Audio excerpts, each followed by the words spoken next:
Welcome everyone to episode 375 of Fergun Freak. I'm your host, the glorious League Freak, and today we are joined by a special guest. You've heard him before. It's Elliott Richardson from Rugby League Monthly and One Ideal. How you doing, Elliott? Good, thanks, mate. How are you? Pretty good. Now, you caused a controversy storm on Twitter. Unbelievable. Stirring the hornet's nest, really, weren't you? You were just trying to make trouble. I'm guessing it was. That was half my intention. I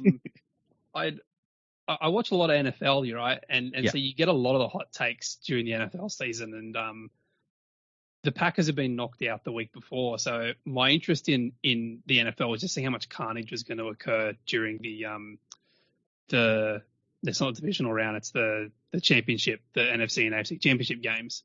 Mm-hmm. And I saw someone stick up, what's like your controversial NFL opinion? And I'm like, we'll apply it to rugby league because I'm sure there's plenty out there. Mm-hmm. And the first 24 hours or so was pretty slow. There wasn't a lot of like feedback. I'm pretty sure I sent it out like on a Thursday night, and then it really started heating up on the Friday night and over the weekend. Mm-hmm. And it basically went nuts for about 5 days. My phone was constantly pinging notifications at me, like people retweeting, commenting, quote tweeting. My notifications list, I can hardly go scroll back any further than 2 or 3 days on it before Twitter starts like freezing up. Well, just to give some perspective, it was like 230 times, which is pretty good. That's a high level tweet, but it was quote tweeted 164 times, which is outrageous. Yeah, so, you don't normally say that. Yeah. So now the tweet was, and it was on it was on League Monthly. So if you put in at League Monthly, no space, and it was, what's your controversial rugby league opinion? And it says, mine is that both Parramatta and Manly should have been awarded premierships in 2007, 2009. Now that's one I actually agree with. I replied and said I agree with that because I'm sure I wrote an article, especially about the Parramatta one at the time, because a lot of the Storm salary cap stuff come out not too long after that grand final. And I remember Nathan Hindmarsh saying that he didn't want a premiership that way, but I'm sure he'd take it now. Oh, so in some of the events I've seen Nathan at, someone always asks him a question about that. Mm-hmm. And he's a lot more blunt. I think these days is basically, I'll take it. I remember, so 2010 obviously is when they get busted over the cap, Melbourne. Mm-hmm. And I think it was the next year, I think Nathan Kalis was, he just retired. So he was doing like a pre-match function at the Leagues Club. Mm-hmm. And you could tell he was still fuming over that. Like, he was, because I remember it was before we were playing Melbourne that day, and he was like, "We've got to go out there and we got to smash Melbourne. We weren't going too well. He's like, you got to go out there and you got to flog Melbourne, essentially." And when I saw that, I went, that really obviously hurt the guys that got beaten on the day. And part of my point also was, and I get where a lot of other fans come from, that I wouldn't want to win a premiership that way. And look, I understand that because that it feels a bit hollow. Right? You didn't win on the day. Mm-hmm. However, you got beaten by a team that was systematically cheating the salary cap, and by all rights shouldn't have had the squad that they did, and shouldn't have been able to do what they do. But when I sent that tweet out, I knew I'd probably get a fair few people agreeing with me because there's a lot of Eels fans that follow me, and a lot of neutrals kind of say the same thing. It was really the Melbourne fans that didn't agree with that, and a lot of them saying that they shouldn't have been stripped out of any premierships. They should have just been fined. And I went, well, that doesn't discourage anyone from cheating the cap. It's just a tax. It becomes a tax for winning a premiership. How much will it cost me to win this premiership? Yeah. The NRL made its own bed in that regard as well, because in so before 2006, I was looking at this a while ago. Before 2006, Melbourne was getting pinged every year for salary cap indiscrepancies alongside some other clubs. So it wasn't just Melbourne, but Melbourne was popping up like every year, just with like, a misreported third party agreement, a misreported contract registration, things like that. Yeah. And you look at that and you go, well, how closely did the NRL look at them? Because they only got caught because a disgruntled former employee went to the press, which is actually how Parramatta got caught in 2016. And almost every club that gets caught is caught that way. I'm pretty sure the same thing happened to the Bulldogs. It's never the NRL that catches anyone over the cap. It's the clubs essentially dobbing themselves in. Yeah, from memory, the Bulldogs one, I think, was tied into the Oasis project. And when the Oasis project started to be looked into, I believe by the government, for some issues there was all of a sudden it was like, hang on a second, what's all this money being, siphoned through to the football club and how's it being used? But the thing is too that there's a difference between, you set your salary cap before the season and some player in your club hits ridiculous performance markers and their salary because of that goes up because they've hit those performance markers in their contract. And so you end up over the cap by, a couple of $100,000. There's a big difference between that and what the Storm were doing in particular, where it was two sets of books. Yeah, 2 sets of books, millions of dollars over the cap, and systematic rorting of the cap. I think that there's a big distinction there between the two. And look, me and Andrew did an episode, I think it was a couple of years ago now, where we went through the teams that have breached the salary cap in a pretty significant way. And to be honest, it is easier to look at the teams that didn't breach the cap in a significant way. It's the vast majority of them. I think we worked out there were maybe 5 or 6 teams that had never really broken the cap in a serious way.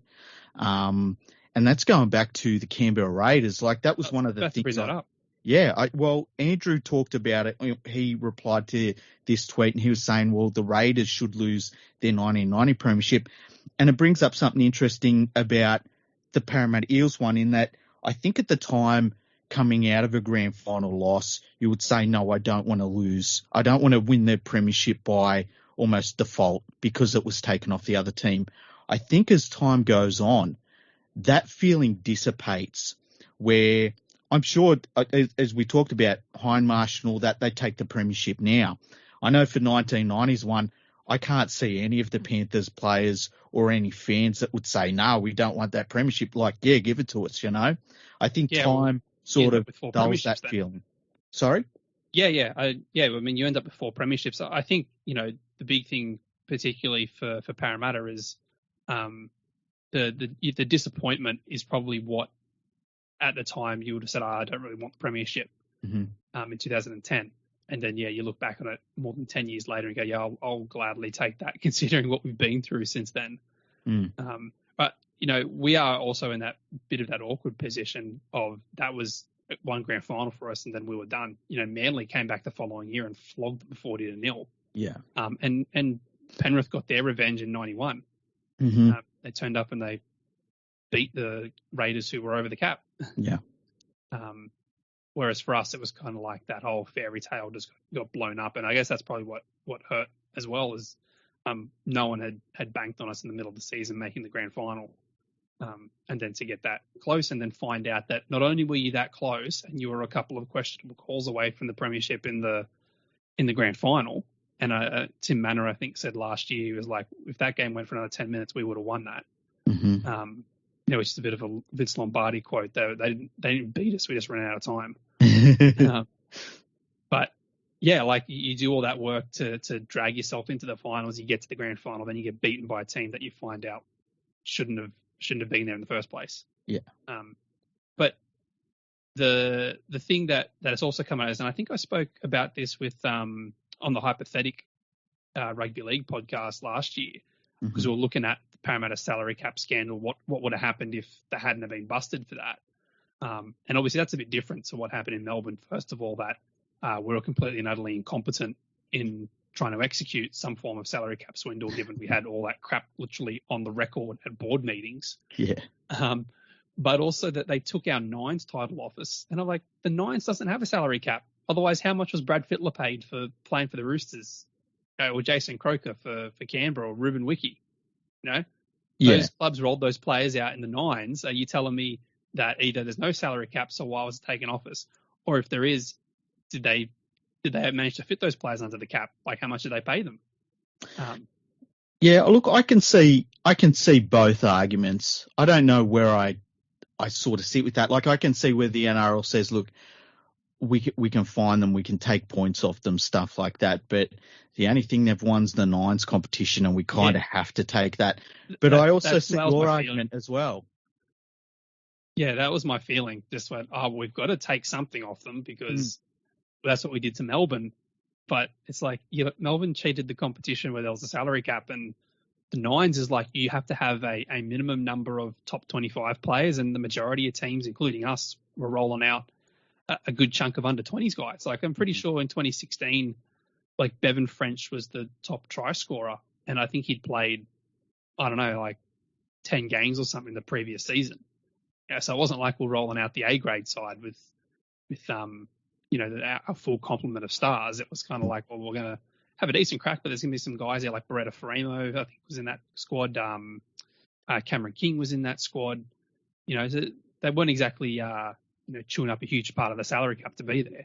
Yeah, I see that point of view too. I like, it's a tough one. I guess I probably lean on the side of, if you get done for salary cap breaches, you just take everything you can, you know what I mean? And it's bad luck. But yeah, technically I can also completely agree with you on that with the nines competition. Man, wouldn't it be nice to have the nines back? Like, I think it should be club sides and international teams, or back just to Super League. Sorry? Back to the Super League nines. Yeah, it's just something like, make it different. I didn't like the closed shop NRL nines. I thought it was boring. I mean, I just like the nines because there was football on in February. Yeah. You get a bit rugby league starved, and I really enjoyed the international nines for a couple of years ago, end of 2019. Yeah, I went to that. I went to both days of that. Yeah. I definitely like a nines that includes either some teams from the Super League, get St. Helens down here, get Catalan, get Toulouse, get the French teams down here, and then those players that aren't, if you want to make it an international one, go ahead, make it an international one, or if you just want to make it kind of club sides from around the world, do that. At the very least, you're going to get some really good entertainment before the start of the season, and you're not asking a full international tour to come down under, either in the middle of the Super League season, or at the start of the Super League season, or at the start of the NRL season, because that's not going to happen.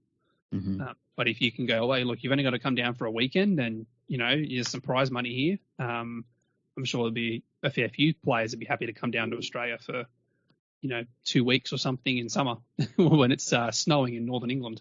Yeah, 100%. It would be cool to have it where it's like, and I've said this would be the best way to do the World Club Challenge, where you take the best club side from, say, 8 nations or something, and obviously the Catalan Dragons would be the one from France, even though they weren't the champions of their competition. But you take those sides and you give them a reward for being the best club side in their country. And I think that's how the World Club Challenge should be.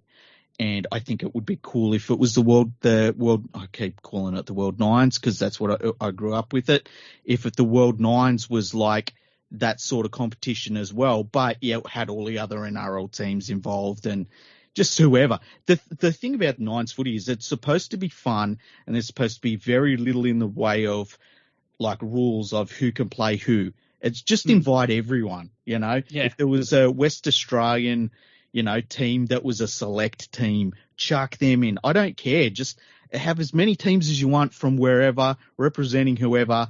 Just make it fun. And everyone had loved that. But the closed shop thing of the NRL Nines, didn't like that at all. I thought it was boring.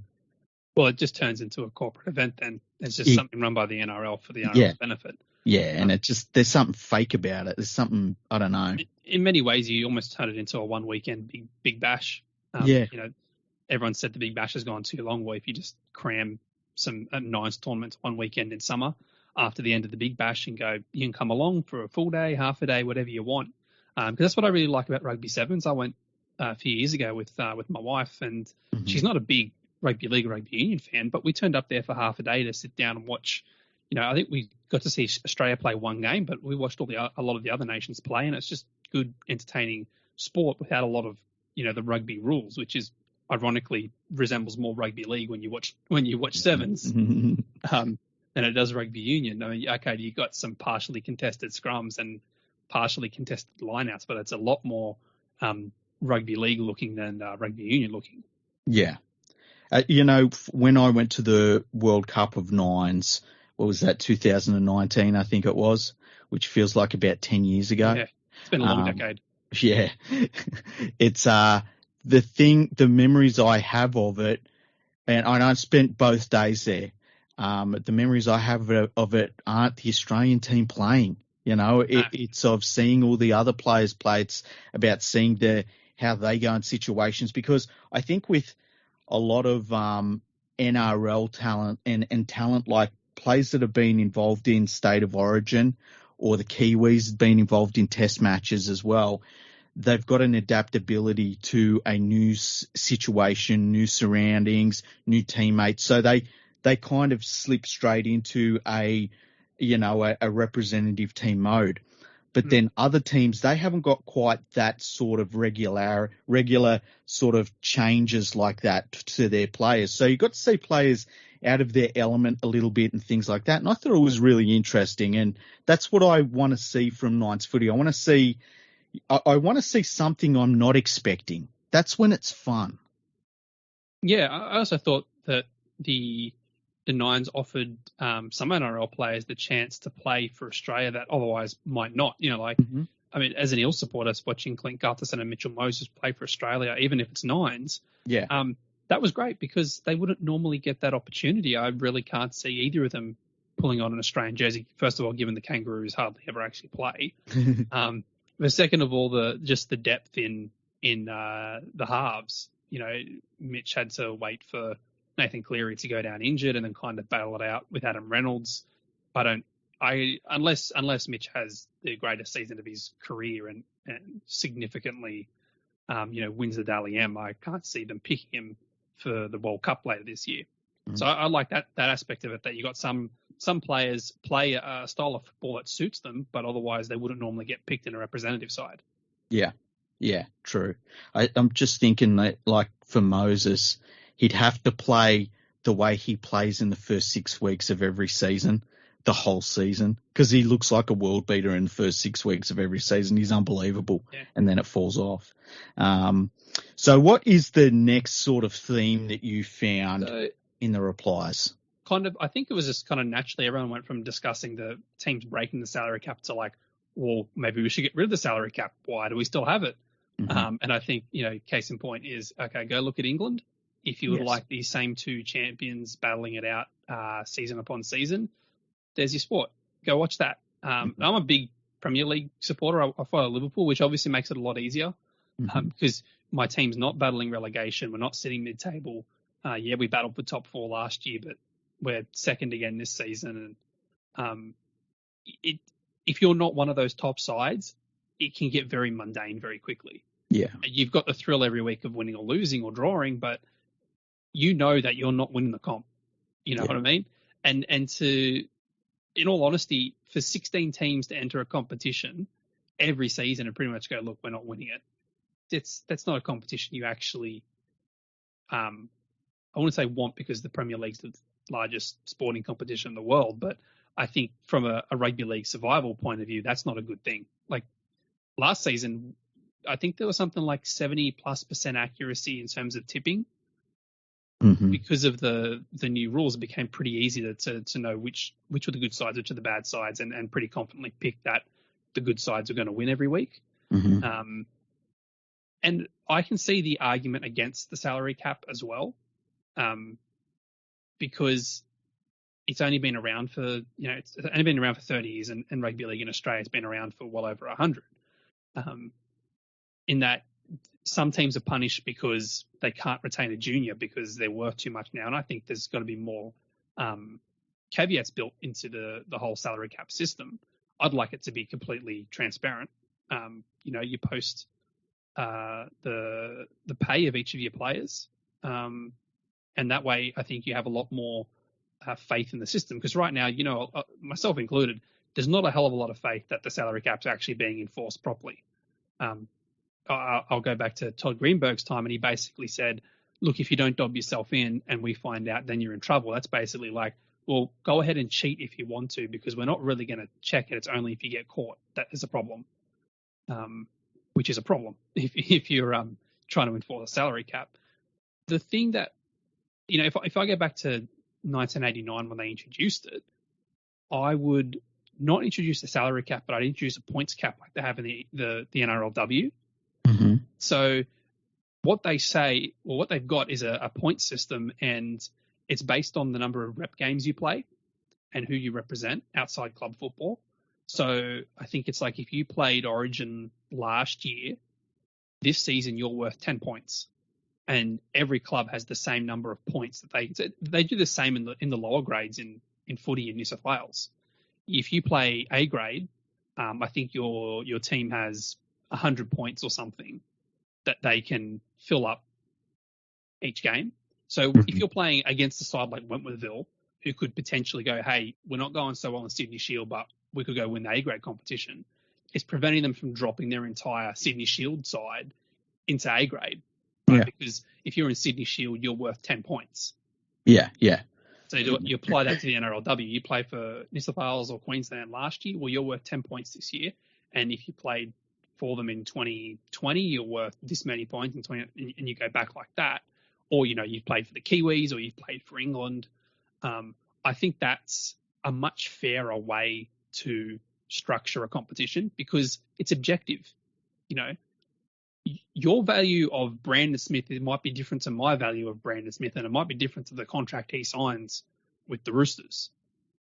And you can talk about the sombrero all you like, but if there's a clear, okay, Brandon played for New Zealand most recently, he's now worth 10 points. You go, well, you can't argue with that because it's the same for every bloke who's in the competition. But don't you think that would still force players? Like, say, you look at a team like Penrith, right? And I use them as an example because they have kind of gone from being a middling team to being the premiers in the space of 3 or 4 seasons, very quickly.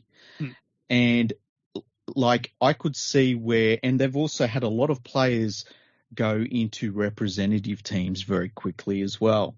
You're still going to have players that they've developed under a cap and under a points cap system forced out of the club because of the points cap. I mean, at the end of the day, you're still trying to spread talent around, right? And, yeah. And you could also then build in the ability for points to be deducted from your total if you have players that you've had in the system, say, since they were in SG Ball or something. So you can still get discounts that way.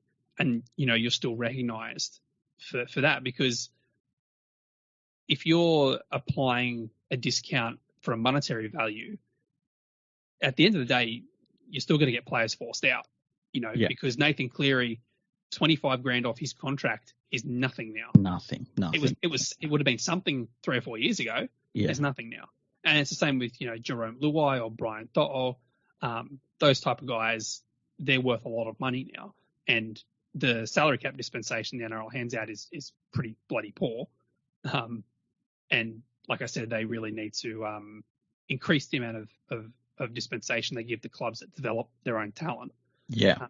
But in saying that, the whole point of a salary cap or even any form of points cap is to spread the talent around and to ensure that, you can drag yourself up off the bottom of the table and become competitive again. Even look at Parramatta in 2018.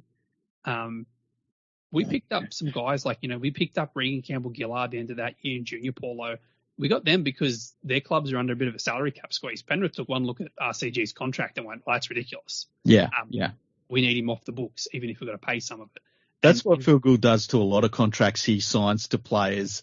He signs them and it's like, great. And then 18 months later, he says, wow, that's a bad contract. Yeah. Can you take him off our hands? We'll pay you to do that. Yeah. It's worked out for everyone, really. Penrith ended up with a couple of good forwards. We ended up with a very good forward for, nowhere near what he was worth at the time. But yeah, so, if you've got some kind of talent equalization, otherwise, again, you're looking at the EPL. Like, I know Man City basically warehouses players. They go, yeah. How much you want? I'll pay you $70 million for him. You can come here and sit on the bench. And you've got other clubs in the mid-table going, I can't afford that, but I could do with that type of player. And everyone just shrugs their shoulders and go, that's the EPL for you.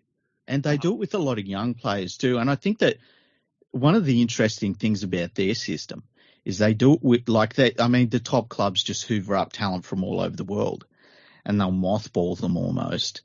But then they also look at what they can get for those players on the transfer market. So you've got that third element on top of that as well, which, it's not good. It's just not good. It's becoming harder now because of Brexit. So you can't get players as young as they used to be if they're outside England. Mm-hmm. But I know Liverpool's academy, they've kind of used that as the way to get some extra wages out of players. So it's kind of like they'll develop maybe 8-9 Premier League quality players a season.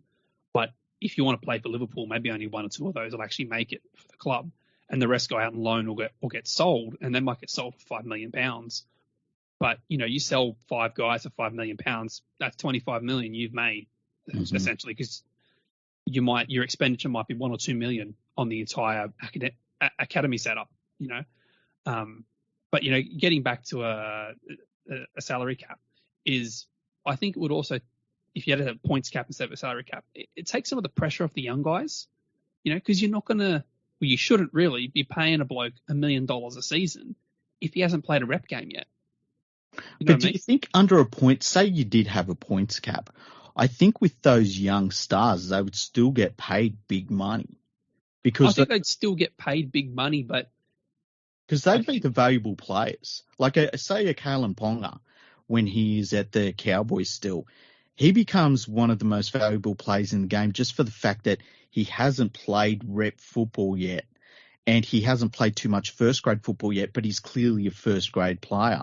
So if you could get, say you could get, 2 or 3 players along the lines of him, they become the most valuable players in your squad because they're worth, I don't know, a point because they've played first grade football or they've played less than 50 first grade games.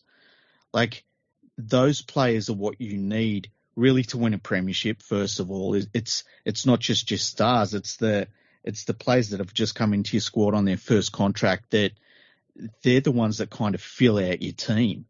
And I think that you would still get those players on big money, but their points would be low still.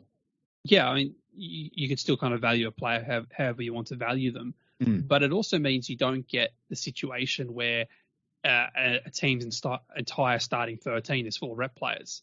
I remember I was over a mate's place, I think it might have been 2014, and I was watching, it was a finals match, it's a Roosters supporter, and their entire 13 for this preliminary final, I think, from memory, they were all rep players. Yeah.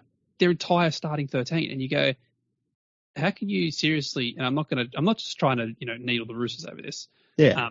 But they're the worst. Yeah, they're definitely the worst. Let's be honest. They should be booted into Bondi Beach and never allowed to return. Bondi Beach? What about the Sun? What's wrong with the Sun?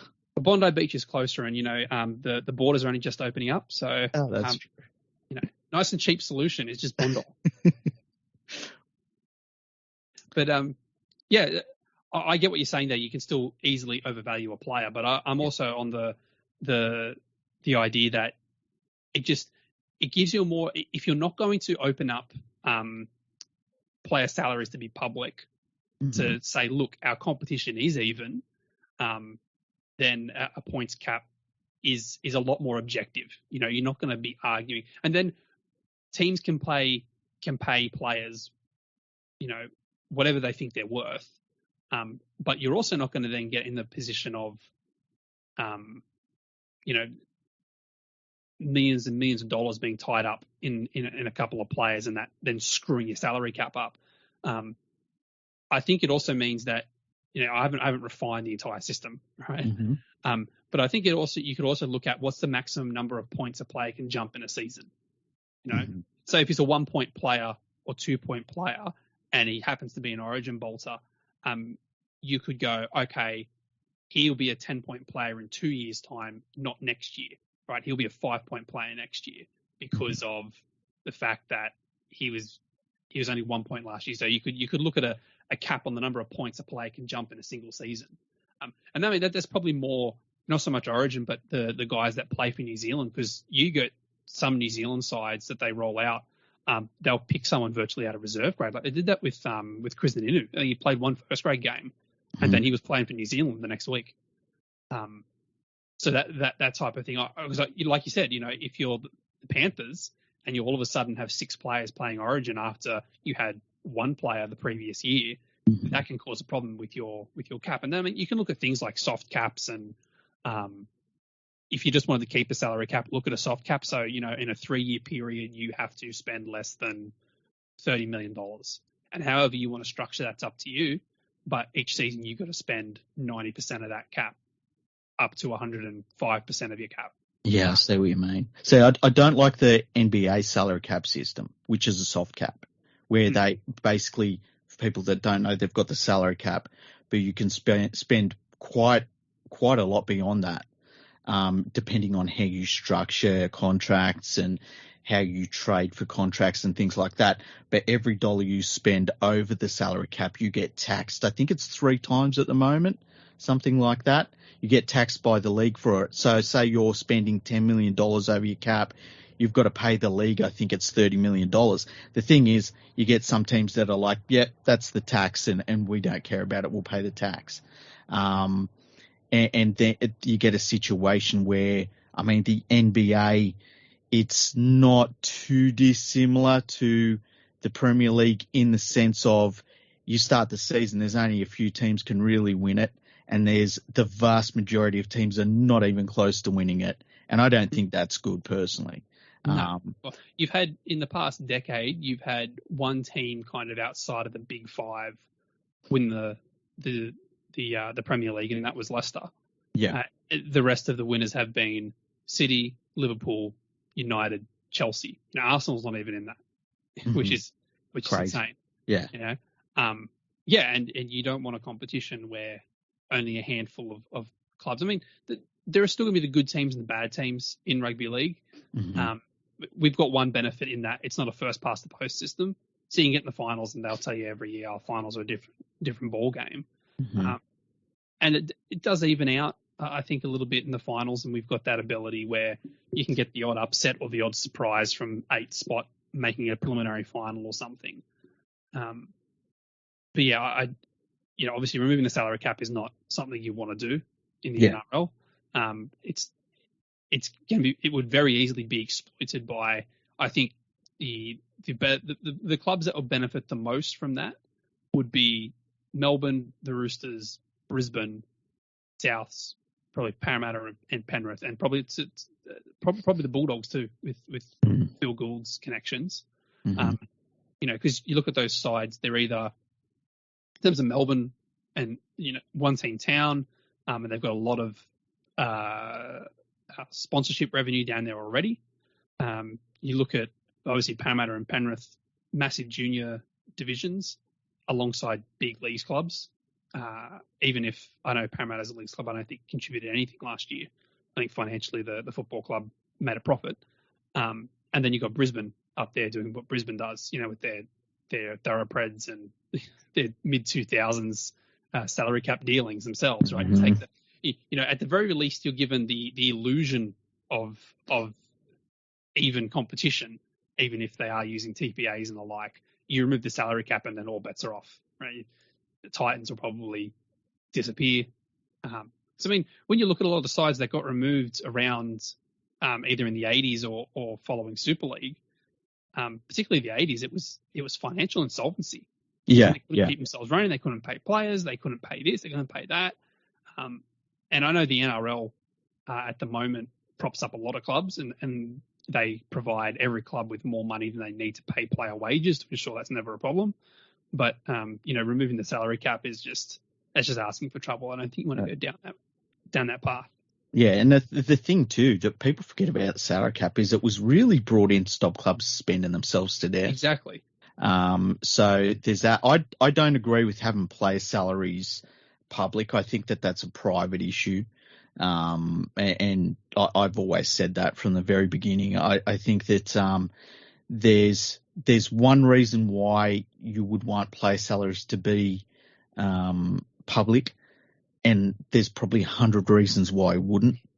And it's the reasons that I can't even think of that are probably the best reasons why player salaries shouldn't be public.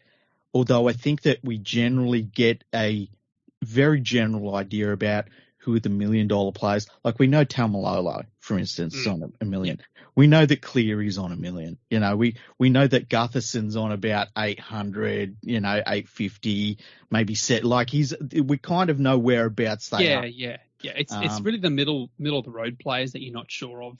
Yeah. Or the players that sometimes the team will pick up a player and you think, man, how did they get him? You know, how did they and I don't want to be picking on the Roosters again, but I'm going to because it's fun.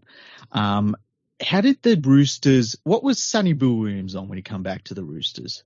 Yeah. You know, and then we've had issues in the past where, you know, remember when Israel Folau was going to sign with the Parramatta Eels and the NRL said, well, no. They valued him higher than the contract we offered. Yeah, and I don't like things like that. No. And I could see where the Eels were paying him less. Like, I could see where Israel Folau was like, I will take less. The Eels are like, we're only going to offer you less anyway. And the NRL stepped in and wouldn't allow that to happen, and I thought that was wrong. Well, that was a face-saving expedition from the NRL after St George got Mark Gasnier back mid-season in 2008. And I thought that was wrong. 2010. Yeah, and they paid him like peanuts, and the NRL was like, oh, we can't have that happen again, so we're not going to let Parramatta recruit Israel Folau, which in the long run doesn't bother me. After seeing him in the past few years. Turns out fine. Israel, don't do that. Yeah. I'm going to do it anyway. Well, he's sacked. Well, there's a court case. I love the way that he there was like, I'm going to fight to get in the NRL. I'm going to fight. I'm going to Japan. See ya. Yeah. It's just hilarious. They're going to let me pay and they're going to pay me.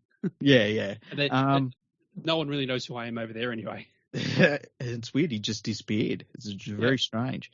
But yeah, look, I think in the past the salary cap hasn't worked as well, and I think that's been a function of how small the NRL salary cap was at times. Like, it's weird to think that I think that when it first came in after the Super League war, everyone was trying to get down to something like 3.25 million, which is like, on some teams that's 4 players. It's 3 in Manly. Yeah, and that's crazy to think about. Now we're up to, like, I think at the moment it's around about 10 million. It's close enough to 10 million. And so I think that to rort the salary cap by huge amounts now, like, you're obviously going out to, say, 15 million, which I think that becomes really apparent. And I think when you look at that and you look at the fact that all clubs, their player salaries are covered plus $3 million, and you look at them as from the business side of things, where a lot of clubs would be saying, well, you know what? We don't really need to spend huge amounts more because we can be really financially solvent under the current system we've got. And I think that when you add that to all of the teams that have been in the finals, apart from the West Tigers, and all the teams that have won NRL premierships or have been in the grand final over the last, let's say 13 years or so, I tend to think the salary cap works pretty well. And I might be in the minority there. And I understand you can look at some teams and say, man, that looks a bit weird. But I think for instance, for Melbourne, I think that Craig Bellamy is an anomaly, right? I think he is. His winning percentage is over 70%. It's the best. I'm pretty sure it's the best of all time. Of all time, yeah. Now, I think he's the main anomaly at the Storm. And I'm not taking away what they did with the cap. But I think right now, if you put another coach in charge of that Storm team, I think they finish 5th, 6th. Like, they've got some really good players, but I think he gets the absolute maximum out of them. I think for the Penrith Panthers, I think the anomaly there is their junior system, you know? And I think that with the last 2 years, what we've seen out of those clubs, I think that another anomaly has been some other teams copping some pretty bad injuries, and the change in the rules just happened to kind of play into a lot of the strengths of the Storm and the Panthers. And so I think that mainly last year, where it was just a 2-horse race, really, at the end of the day. And we saw the South Sydney Rabbitohs get into the grand final, and they did extremely well. But they had a bit of an X factor in their side too, with Cody Walker's a magician. Adam Reynolds and Walker had been together for so long. You've got the beach sprinter at hooker, who's been, there's so many different things that come together. I think. Sorry, go on. Yeah, I think when you look at particularly recently, I agree. There's not really a side that you look at and you go, well, how are they legal? Because I think, the more that you increase the salary cap, the harder it actually gets to cheat it, because you've got to go so much more over to get an advantage. Whereas before, when I think when Melbourne cheated the cap, it was at $5 million. So you spend an extra $1 million. I think the base salary was like 70,000 or something, or 60,000. Okay, they weren't handing boats to those players, but spending an extra $1 million is a huge advantage, right? That's 20% of the cap that you're over if it's $1 million on top of $5 million. Whereas now, if you tried to go $1 million over the cap, that's 10%. Yeah, and the thing is too, let's say the cap's 10.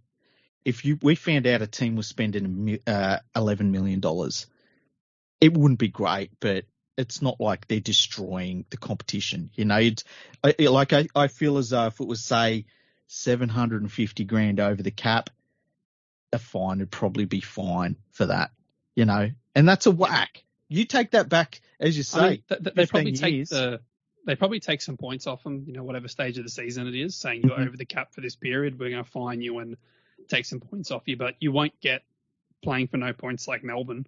And if they won a title, I could see them just stripping it, because I think that's pretty much the standard the NRL's now set. Yeah. Pretty much saying, if you win a competition and you're over the salary cap and we catch you, you're losing that premiership. I can't see them not doing that after the Melbourne decision. Yeah, they have to. Otherwise, it's what's the point? Like I said at the start, what's the point of enforcing a salary cap if you then allow a team to get the premiership?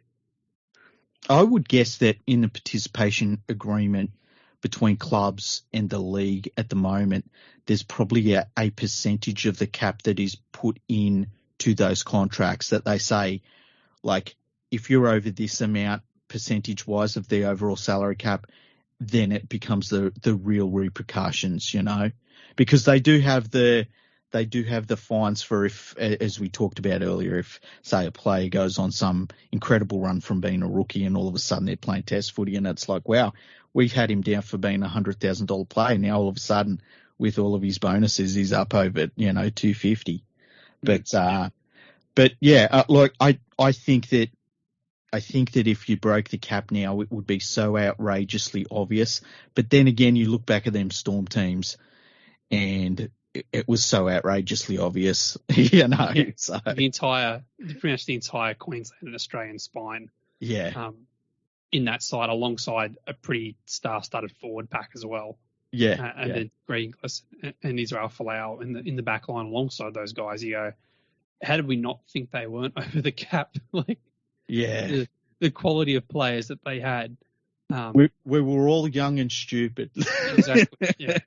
I tell you, the other thing that's in favour of the cap working now is that you look at the top teams, Storm and the Panthers, and that they lose talent. Like the top teams, if you win a premiership, you usually lose talent. The only team I can think of that doesn't normally lose too much talent, and their names, and we've talked about them a couple of times. They're the Roosters. So what's the next thing? What's the next controversial sort of thing that people gravitate towards? There's a lot of discussion around the final series and how that operates. I had some absolute space cadets saying they wanted a top 5 again, which honestly is just symptomatic of so much that's wrong with rugby league. You're looking to the past for no reason other than just nostalgia.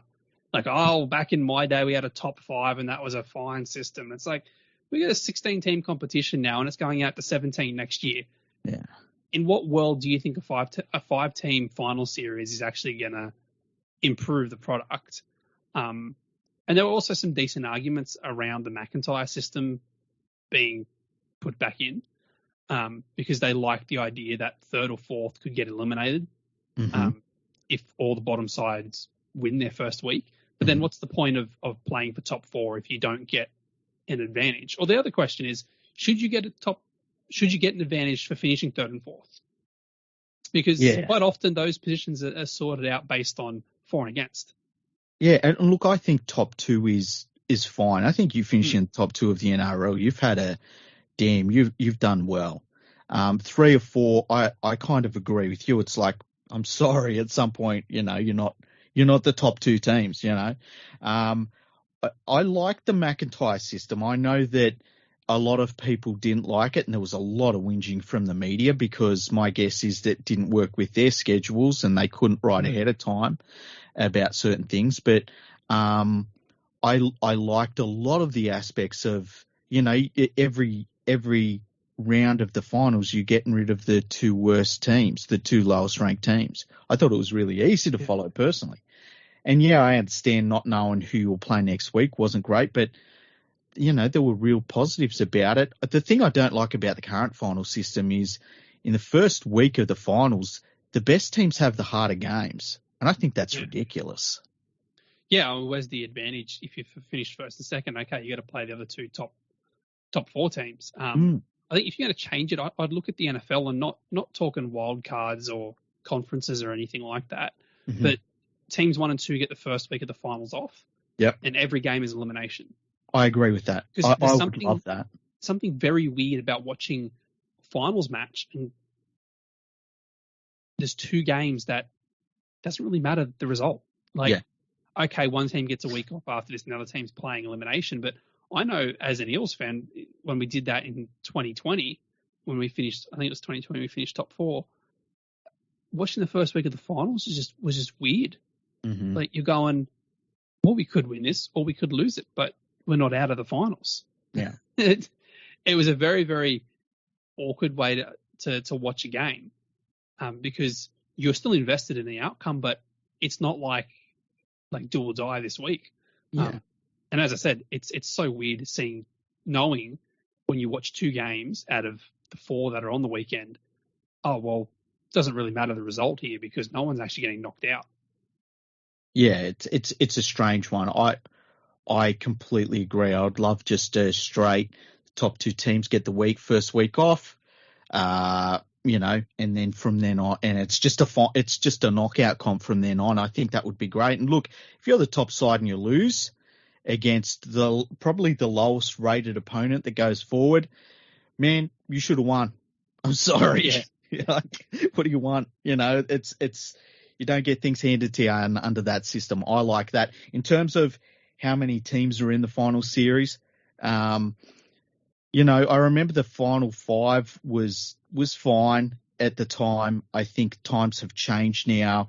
I think if you look at the last probably half of the NRL season, we don't talk too much about the top 2 teams in the competition and who's going to finish where. There's a little bit of talk about the minor premiership, but not too much. Most of the talk is about who is going to finish at the lower end of the table, and that keeps so many teams involved in it. I think we've seen with the NBA and how they changed their playoff system last season so that they had the play-in tournament, and it really changed the outlook of clubs and how clubs manage their squads and how they, instead of tanking, you got a lot more teams thinking, well, you know what, we might jag a playoff, series here if we just add a player or 2. I think that a similar thing happens in the NRL, and it keeps the vast majority of teams involved in it up to the last, say, 3 months of the competition. And I think that's a good thing. I think that removing that sort of hope from so many teams would be a really bad thing for the competition. Yeah, so I was looking at the table from last year. So the Roosters finished 5th on 34 points and the Eels 6th on 32. Then you've got to go 6 points back to 7th. So Newcastle finished on 26 and the Titans finished on 22 points. They finished in 8th. And then also on 22 was Cronulla and the Raiders. And then you had the Dragons, Warriors, and Tigers all on 18. So until the last, 3-4 weeks of the season, you had 13 teams. Yeah. Involved in the end of the season. And if you move to a top 5, that ends, 4 weeks out from the finals. And you have one team that might get into the top 5. And then it loses so much impetus for the lower clubs, particularly also because there's no advantage then to playing to the end of the season. Really, I think you'd see a lot more teams put the queue in the rack. And I think you'd see it at all levels of the table as well. Like if you'd made that top 5, especially for the top 2, I mean, we see it now. You make the top 2 and you've got a gap, you start resting players. Players start getting funny injuries. And I think you'd see that right through the competition. What happens in the Premier League when you get mid-table teams go, we're safe from relegation, we can't go up any further on the table, we're just going to take it easy now and get injured. Because I know as Michael Bridges, he played for Leeds before he came out to Australia, and he said quite often you get to the last 6 weeks of the season, you're safe from relegation. All you want to do is have your feet up on a beach somewhere in Spain or the south of Italy. You're not going to go in every week and do those 50-50 challenges and try and win the ball. You don't want to break your leg and spend your off season in a cast. Yeah. So he said, for those mid-table teams, there's no impetus there. So I think a top 8, even when you move to 17 teams, I think you leave it at the top 8. I couldn't picture a top 10, even if eventually the competition moved to 20. Mm-hmm. I think once you're getting below 8, once you get more than 8 teams, you're looking at teams with pretty bad losing records qualifying for the finals, and that, in my opinion, shouldn't really be happening. Yeah. Like last year was a big anomaly in the fact that Newcastle had a 50% winning record, and the Titans only won 10 and lost 14, but they still qualified. Mm-hmm. If you're making finals, you should have a winning record, basically. Yeah. I don't think you need to expand it beyond the 8. I think you keep it at 8. You don't want to shorten it because, like you said, it'll take a lot of the impetus out for a lot of those clubs that are around the middle of the table, the ones that would be battling for top 8, then removed. So you keep it at 8 and you get enough interest in towards the last round of the season, as we had last year. It ended up being a blowout during the Warriors game, I think, that resulted in the Titans getting into the 8. So otherwise, and this is also from a broadcaster's perspective, I don't think you get the broadcasters agreeing to that because they're going, or our ratings will go down. Yeah. At the end of the season, and we don't want that. Yeah, the only way it would work is if you shorten the season. Once again, the broadcasters want more football, if anything, not less. Yeah. The difference between, I would say, sane people in rugby league like you and me, and obviously we're the same people in rugby league, versus the people that are running the game at the moment, is that we don't make rash decisions based on what happened in the last 5 minutes. We kind of look at a big sample size and say, you know what, last season was an anomaly. We got to go on everything. And it seems like the NRL doesn't do that. They kind of think, well, what happened in the last weekend of footy? Let's change the rules again. Let's change the rules to offset the rules that we brought in last year of knee-jerk reaction. Seriously, it's so ridiculous. So we've done the finals. Were there any other things that sort of jumped out? Expansion. Expansion's always... I think whenever you bring up rugby league, in any form of discussion context, expansion will be brought up. It's like a rule of footy. Yeah. Right? You go anywhere and someone's going to bring up Super League. They're going to bring back the Bears. They're going to bring up, Adelaide or Perth. Mm-hmm. So with that, there was plenty of suggestions about, we should have kept Adelaide or should have kept Perth. Now, I'm a big believer in expansion for rugby league. You're going to call it the national competition. Well, it's going to be more than just the Eastern Seaboard and one team in New Zealand. Mm-hmm. But I can also see why they shuttered as many clubs as they did at the end of Super League, because the game didn't have the financial stomach after it burnt through so much cash in such a short period of time the previous 3 years. So trying to get teams to fly to Perth and come back seemed ridiculous, but it's being done in the AFL and it's being done in the A-League, and the A-League is worth nowhere near what the NRL is. Yeah. So, if they can manage that, I'm sure we can manage that. And I mean, if you want to just go to Adelaide, well then the trip's a bit shorter. But also you see that you've got fans there. When they take Origin there, those games sell out. The idea of bring back the Bears, that's just dumb. Yeah, I agree. I honestly, it grates me whenever you get someone getting up and going, well, you got to bring back the Bears. I'm like, no, you don't. Do you want another competition full of Sydney-based teams? Let's go back to 1980. Look, 81 to 83 and 86, perfect. We can leave it there. Remove the salary cap, hand us back, an entire team of legends. I'm more than happy if you just want to play 81 to 83 all over again. Mm-hmm. But the game's not going to grow if it's just Sydney-based. You turn into England. Yeah, I was just about to say that. You turn into England. We've carved out a competition where you're only going to play in Yorkshire and Lancashire. Mm-hmm. And the strongest club is going to be based in Merseyside, and they're going to win 9 competitions out of like 20. Mm-hmm. However many they're at now, 24 or 25.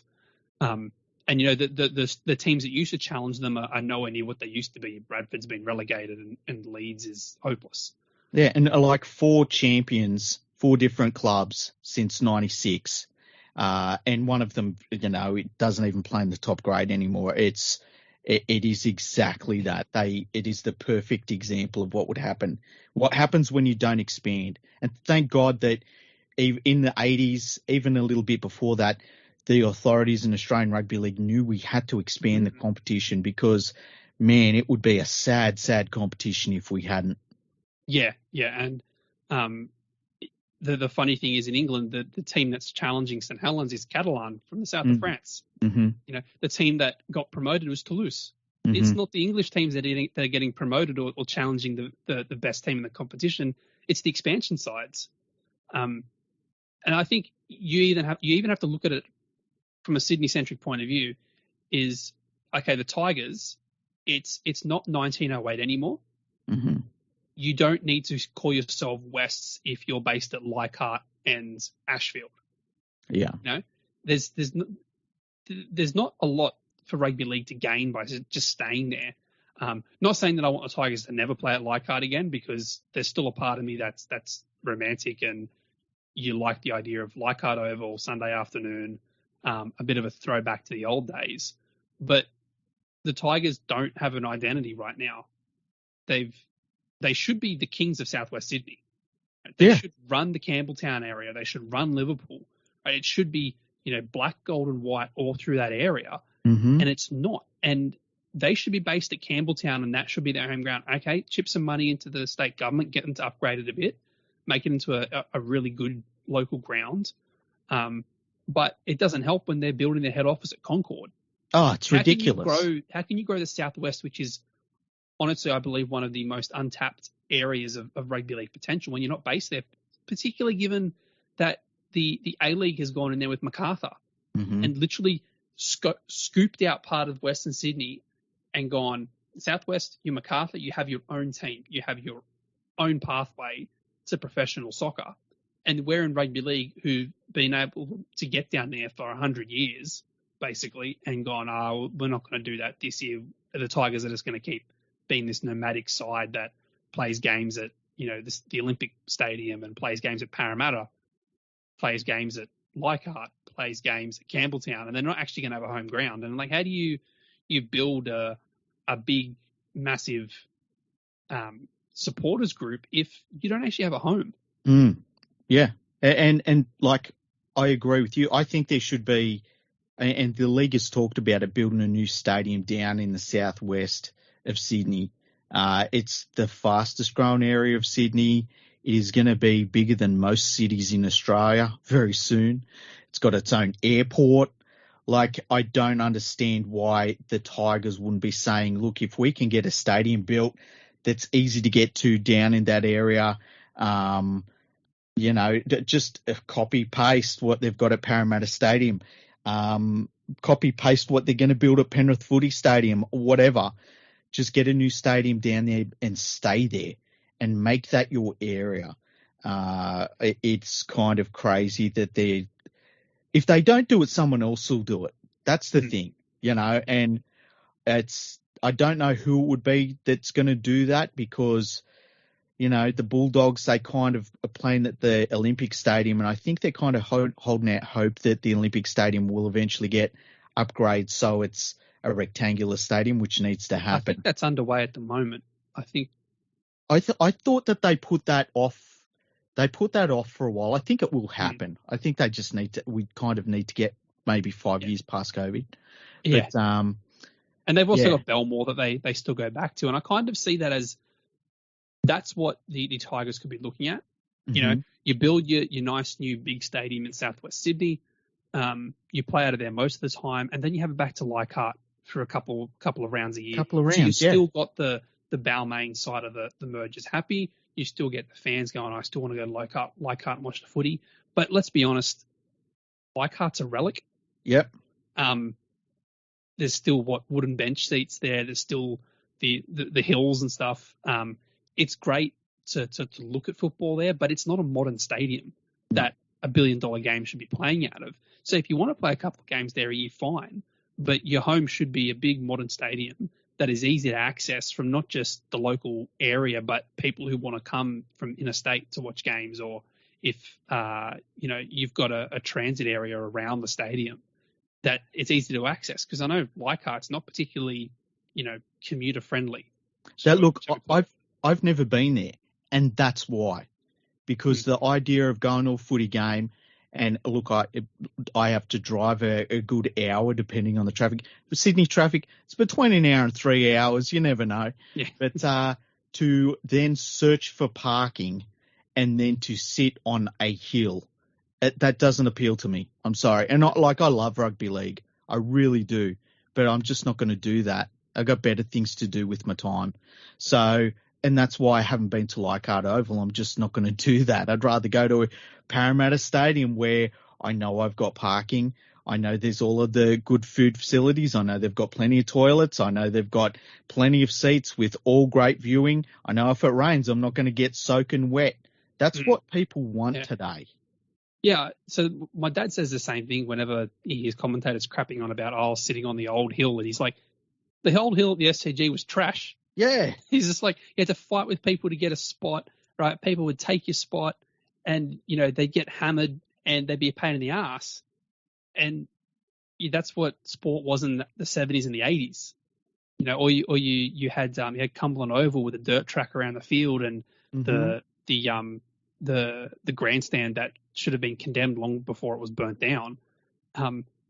You shouldn't have that as part of your stadium, right? I get that people want the nostalgia of, I can still go to an old ground where all the legends played. Like, I'm not saying you have to knock Leichhardt down. I'm just saying you either upgrade it or it doesn't become a feature of your schedule anymore, because it's not what the new generations of fans want to sit at and want to watch. We've all got gigantic high definition TVs, right?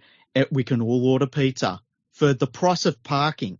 Like, that's what you're fighting against. And we can all sit at home with our phones in the dry, in comfort, and people sometimes forget that. I remember sitting on the hill at Parramatta Stadium. I remember being there once, and it was during Super League, and they had the Angels playing at like half time on the hill. And I was sat next to two speakers that were they must have been 15 feet tall, and could not hear shit in the second half of the game because my ears had been blown out.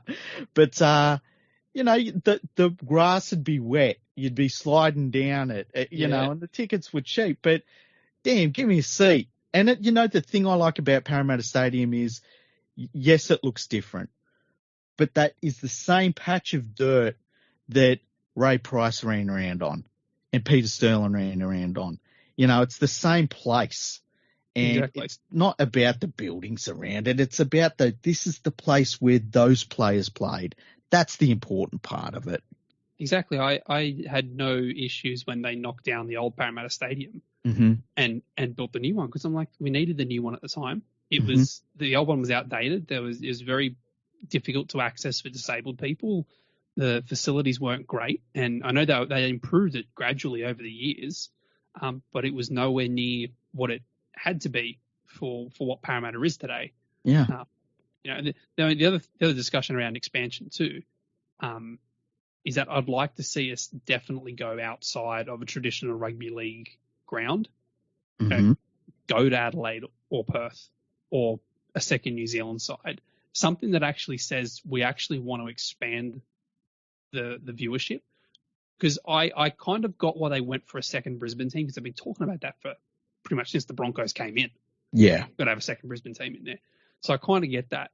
That's kind of fixing a mistake from going probably 25 years ago at this point, which I agree with you. It was like, it's not the sexy option, but it's the one that makes so much more money, and it fixes a mistake from 25 years ago. Exactly. Right. And I think the NRL now having the experience of bringing in the Titans, now bringing in the Dolphins, they basically got two case studies to look at when they want to expand outside the Eastern Seaboard.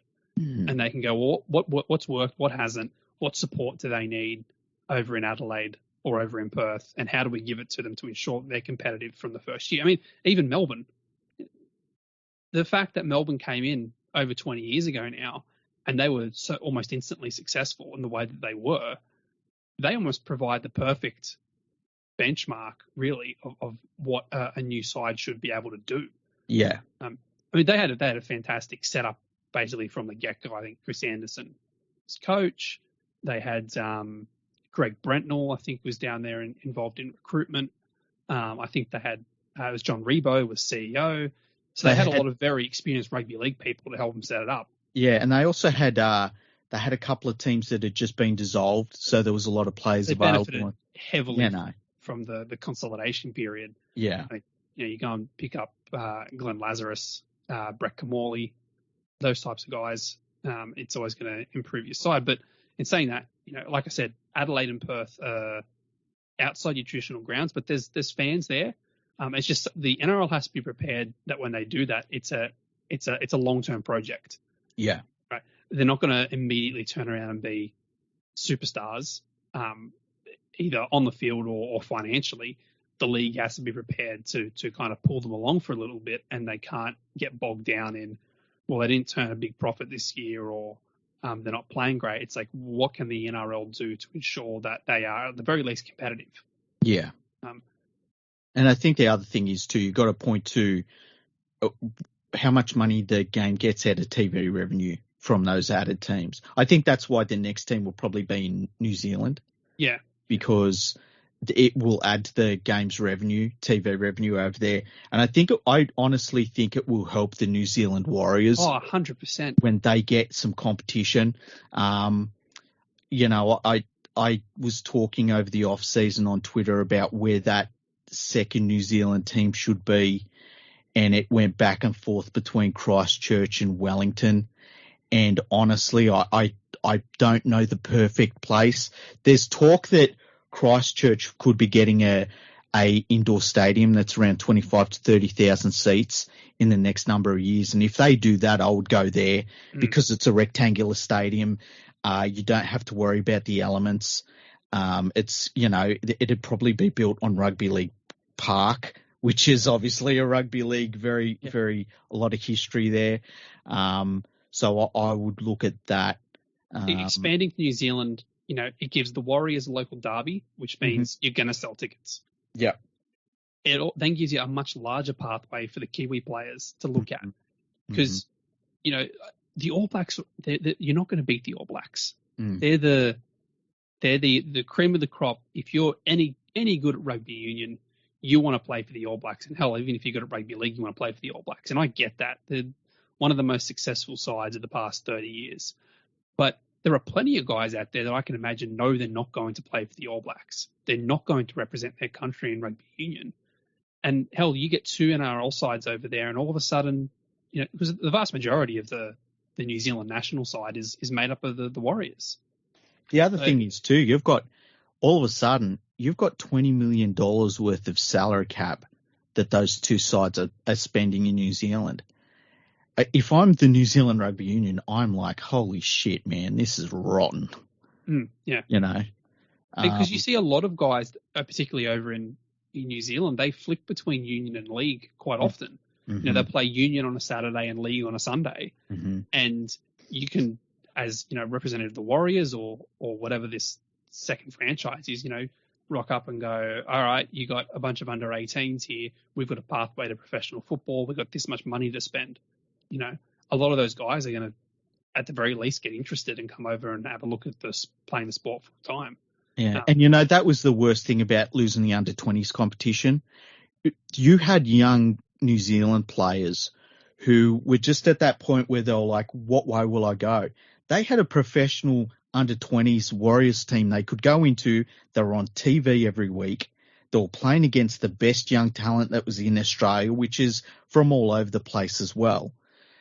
And it was just a hammer blow losing that competition. They really need to bring that back. Well, that's how we got Marata Nukore. We watched him playing Warriors under-20s and then bought him. That type of recruitment helps the Australian teams as well, because they're not going to be in New Zealand doing recruiting that much, are they?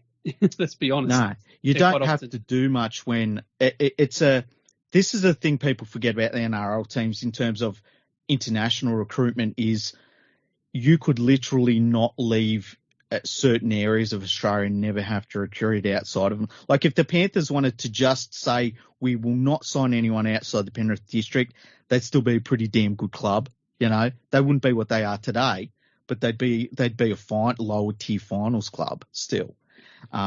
So they don't have to do it. And when they do it, you've got to be a damn good player, but you're still going to miss players too. And that under-20s competition, man, I remember Phil Gould used to just rally against that. And now he's the person saying, we should never have got rid of it. It's like, oh, please. Yeah, the under-20s to me was like an interesting kind of experiment. I felt it did put a little bit too much pressure on the players that were playing there. Because don't forget, they were being treated essentially as professional athletes, but they were then being asked to either study full-time or work as well. And I think there was a little bit too much pressure. I think they need, if they were to bring it back, they need to work out a better balance in terms of player responsibilities outside the game. Because I get it, they're trying to set the players up for their future, but at the same time, that's a hell of a lot of work. Yeah. For a young bloke, a teenager essentially, to be across, because you don't ask the fully grown men to do that, but you're asking teenagers to do that. Yeah. Some of them moving from country towns or from overseas to the big smoke, and then asking them, look, you've got no family support around you. You've got to play professional sport because this is your one chance. Oh, and by the way, make sure you're at work on time and make sure you've got all the T's crossed and I's dotted. I know as a teenager myself, I wouldn't have been able to manage that. No chance. No, I couldn't have done that. Maybe having a softer schedule, so having them play not every week. Maybe the under 20 should be like a 16 round competition or something like that, where you get weeks off in between. Also having social caps in place, where,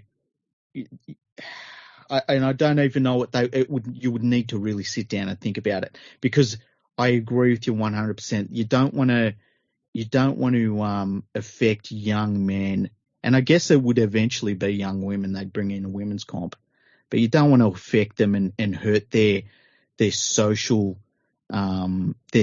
skills and taking them away from their family and put them in what could potentially be bad situations. See, what I would actually like is a revamped under 20s that isn't club aligned, but it's like region aligned. Oh, I'd love that. I mean, you combine Parramatta and Penrith into one junior system, essentially, and then you've basically then got not quite a college system, but you can then develop a national competition that's split up more kind of evenly, where each club isn't being asked to supply 22, 23 young players every season. Yeah. They might only have to supply 10 or 11, but they get that lower grades experience, but it's a much more rounded national competition. Yeah. I mean, the under 20s is almost like, well, how did the New South Wales Rugby League run for like 100 years? All right, let's do our new version of that. And it's like, well, you had your under 23s, reserve grade and first grade. And then you kind of went and bastardized it with under 20s, but they were playing the curtain raiser, which meant your reserve grade was off playing at Wenty Park on crap, essentially. See, I didn't mind that. I, as a rugby league supporter, and look, I've called New South Wales Cup. I've called a bunch of different levels of games. It's not like I have anything against them, but I when I would sit down on a Saturday, Super Saturday, I would rather have watched the under-20s players, because for me there's something a little bit exciting about, am I going to see the next Greg Inglis? And you'd see some players and you're like, oh, that dude's going to be something special. And I liked that personally. So I didn't mind the reserve grade or New South Wales Cup players playing at different places. But at the same time, I didn't devalue their game because they weren't playing as the curtain raiser. I thought it was just as important. Yeah, reserve grades have always been incredibly important. Mm. But I'm the type of person who would go and watch all three grades if they were on. Oh, yeah. But the thing I liked about reserve grade was being able to keep an eye on guys that were coming back from injury, mm-hmm. or that, they'd done pretty well in Jersey Flegg or something, and they got promoted to reserve grade.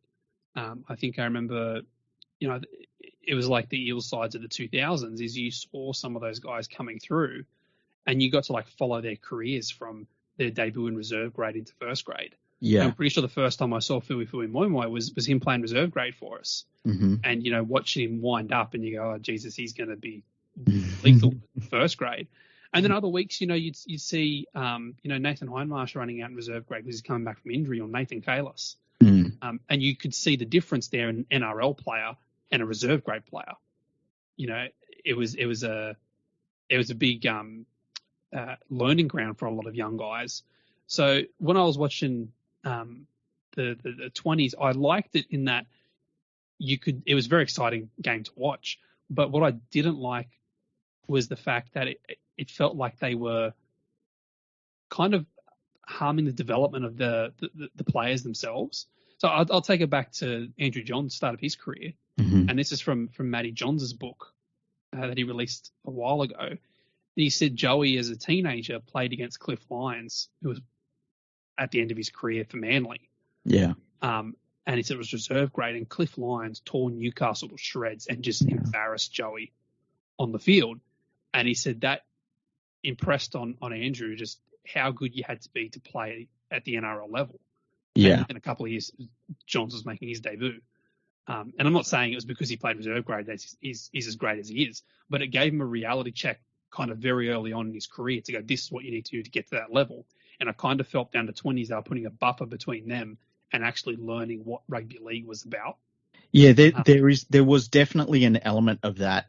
I think the thing for the under 20s was because I think development pathways for junior players, man, we're getting into it. I love these discussions. Oh, it's so good.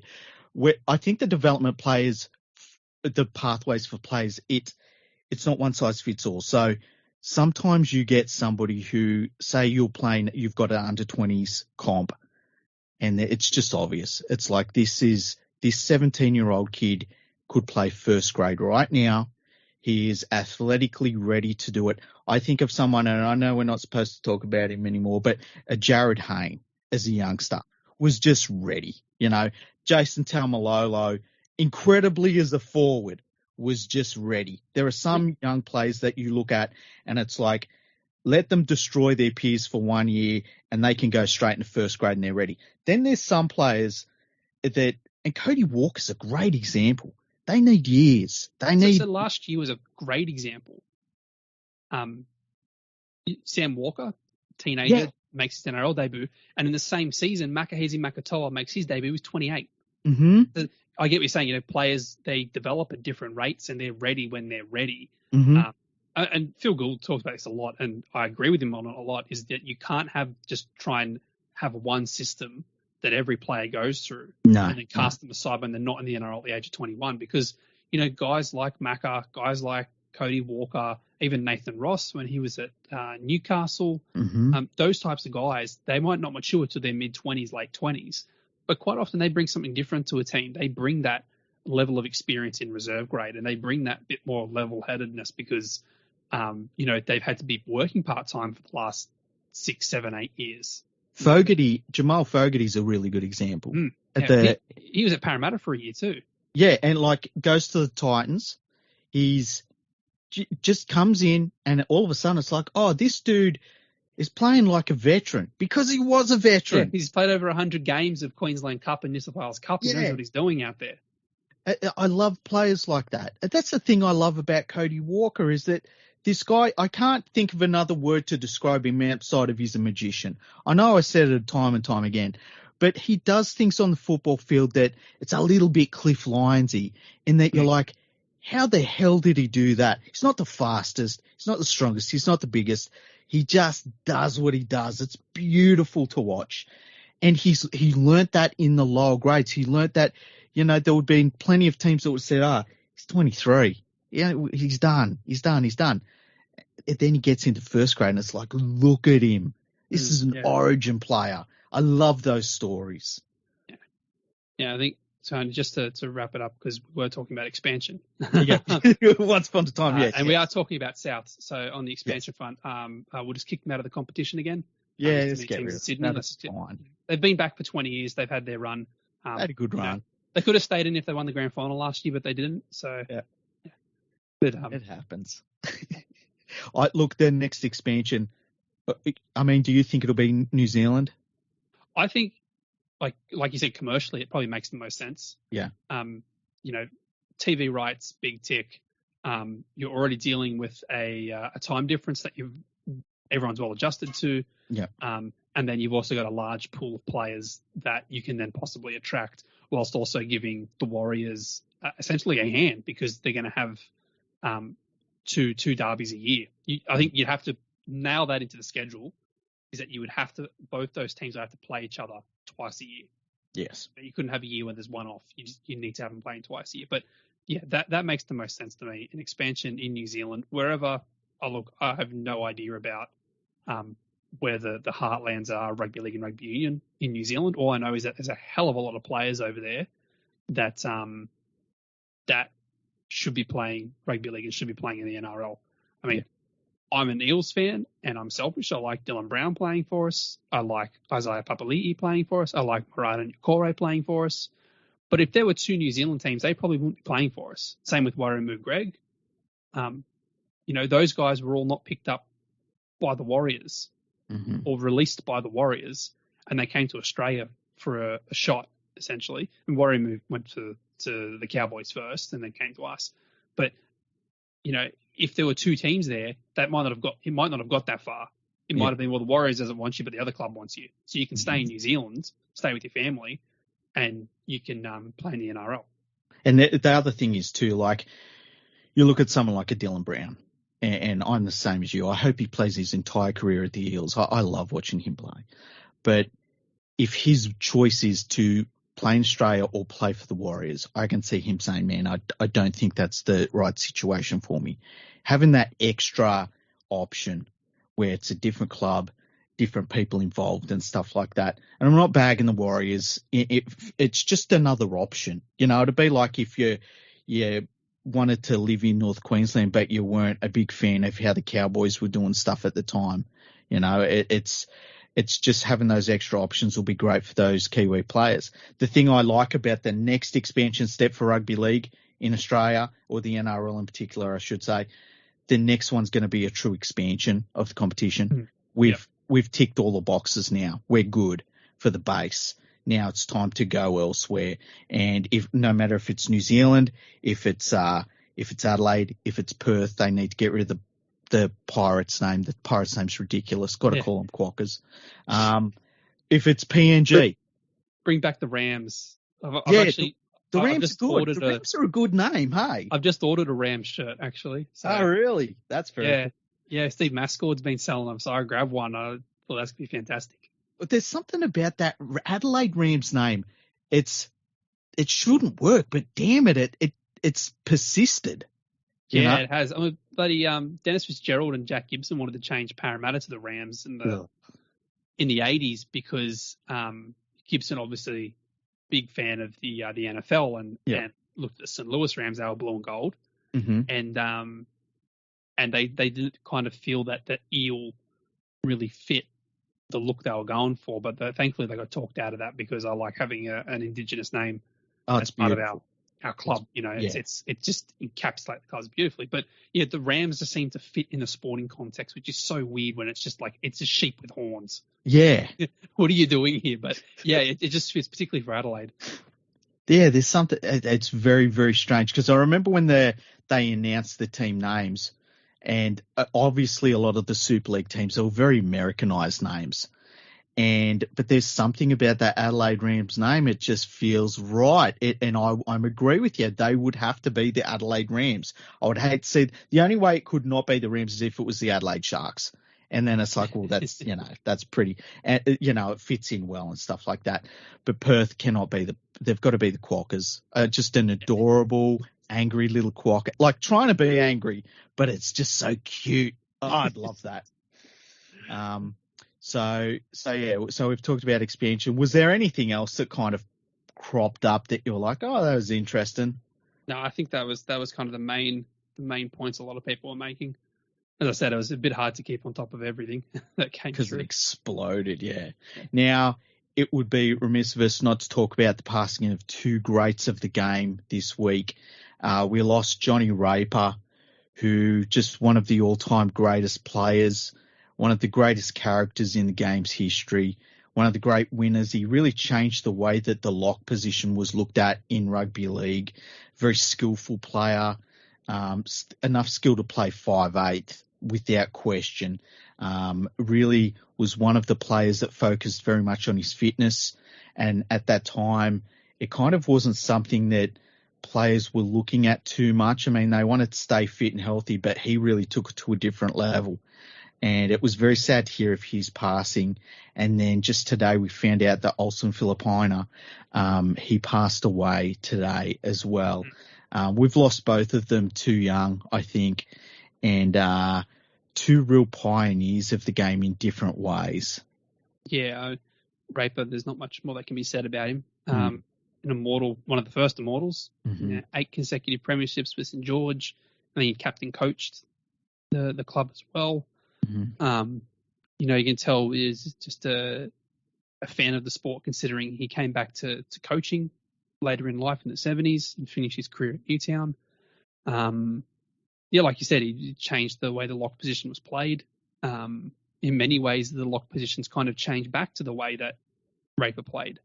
That very skillful big body in the middle of the field, who's got a big engine.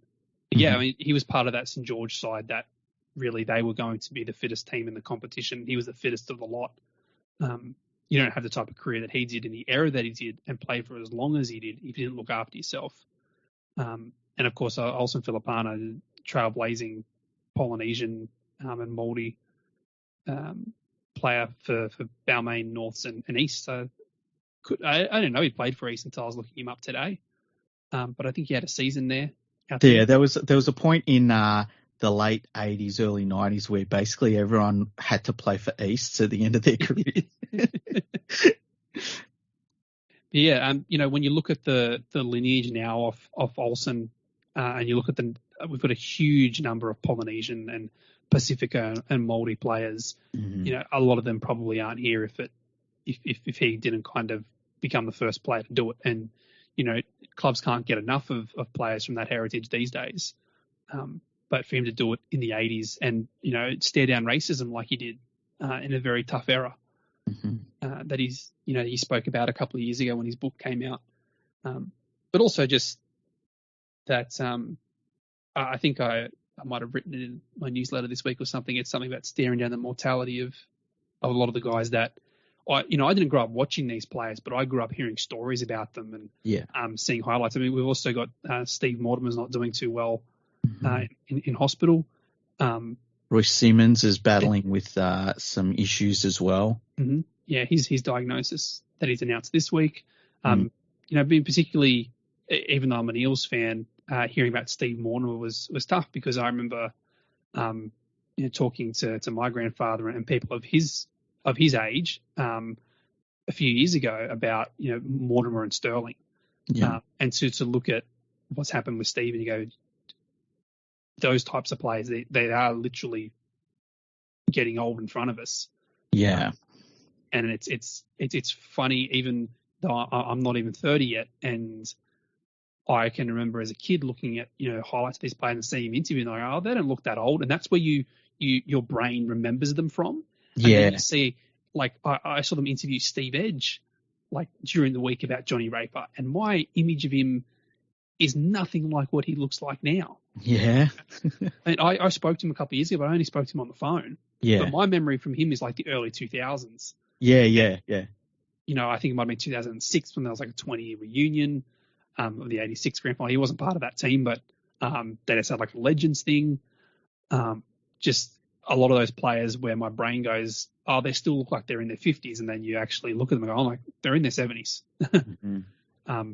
But also, we've lost, I think, Raper was the last of the inaugural Immortals. And we lost Norm Proven at the end of last year as well. Yeah. It is a bit sobering to see those guys who were literally labelled immortals and then they pass away.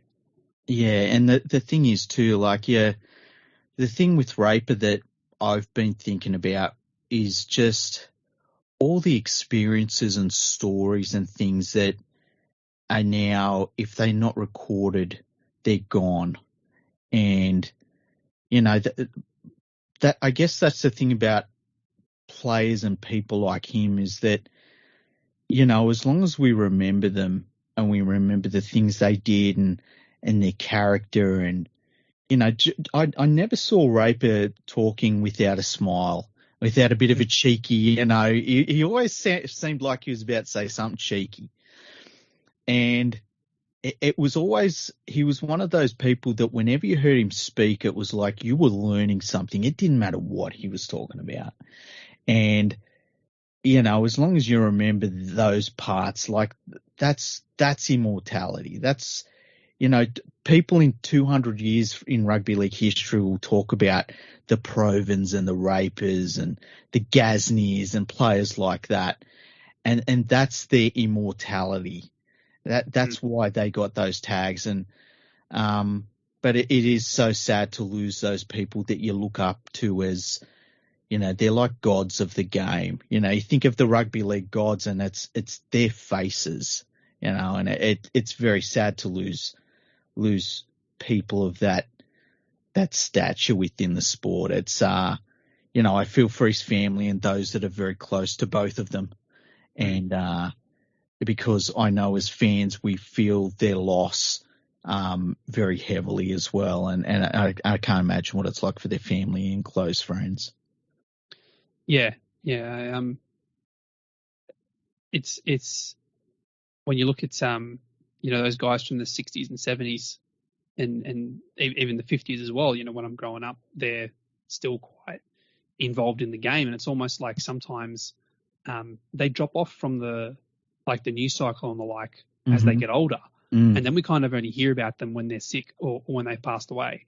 And like you said, those greats of the game are going to be spoken about in 100 years from now, because they are immortals and they will kind of always be remembered by the game.